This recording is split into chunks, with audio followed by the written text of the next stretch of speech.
Hi everyone. In this video we are going to see about Ohm's law. What is Ohm's law in the sense?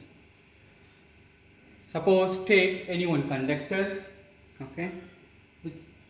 For that conductor we are going to apply some voltage. So if you are applying the voltage, what will happen? The current will flow through this conductor, and what is Ohm's law stated? The sense in a conductor the applying voltage is directly proportional to current. So V is directly proportional to current, and V is equal to IR. That R is called resistance that restrict the flow of charge.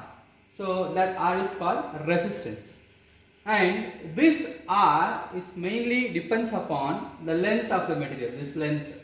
So this is a conductor. So the length of this conductor and the resistance is inversely proportional to the area of this conductor. Area in the sense this one, area, this area.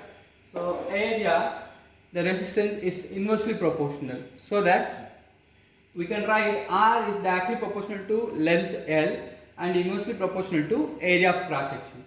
And I can write R is equal to rho L by A. If you are removing this proportional, then we need to introduce a constant.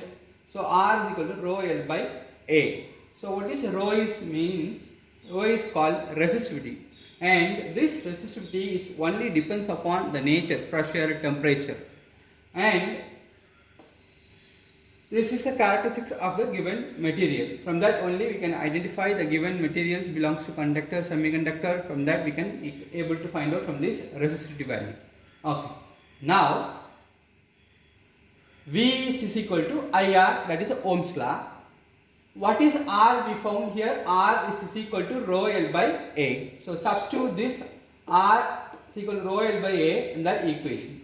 So V is equal to I, instead of R I wrote rho L by A. So here I introduce one concept, I by A. Here we have, right, I divided by A. What is I divided by A in the sense? Current density. So what is current density in the sense? Suppose assume that this is the area of cross section of this one, okay. So it has some length and it has area of cross section. Now for understanding what I am telling, so from this way the current will flow, right? From my right side to left side the current will flow. Now assume that the positive charges is flow from my right hand side to left hand side. That means it will flow like that. Yes, it will go this way and it is ejected out from the other side. So from here to here, right? So now for understanding what I am trying to say, I just show it in front of you, right? So when compared to this surface, what about the current density? It's normal, right? That means the flow of current, the current which is normal to the positive charges and current and the current density, both are normal to that surface. That is normal to that surface. This is a surface. For that surface it is passing. Yes, normally perpendicularly it is passing, right? And this J is equal to I by A, current density, and we know that the voltage or potential difference is equal to electric field into distance. Here the distance of this conductor is we have taken as length, yes, L, and substitute E is equal to EL is equal to I by A is called current density, J rho L, and we can cancel over this L and this L, this L and this L, we can cancel over it, and that will use E rho J.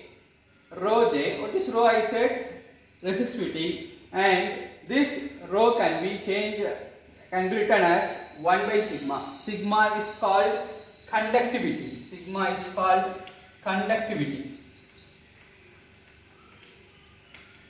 Sigma is called conductivity. Therefore, you can write E is equal to J by sigma, and this sigma is cross multiplied here. Therefore, you can write J is equal to sigma E, and this equation is the microscopic form of Ohm's law, or otherwise this is the vector form of Ohm's law, because this current density and this electric field both are in vector form.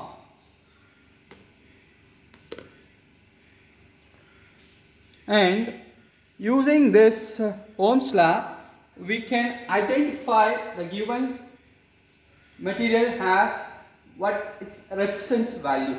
Here I draw the graph between voltage and current, right? And from that I can able to draw a straight line from the given data. From that straight line I take a slope. From that slope it will give the voltage value, and from this value it will give current value. From that Ohm's law we know that R is equal to V by I. From that graph we can able to calculate the resistance of the given material.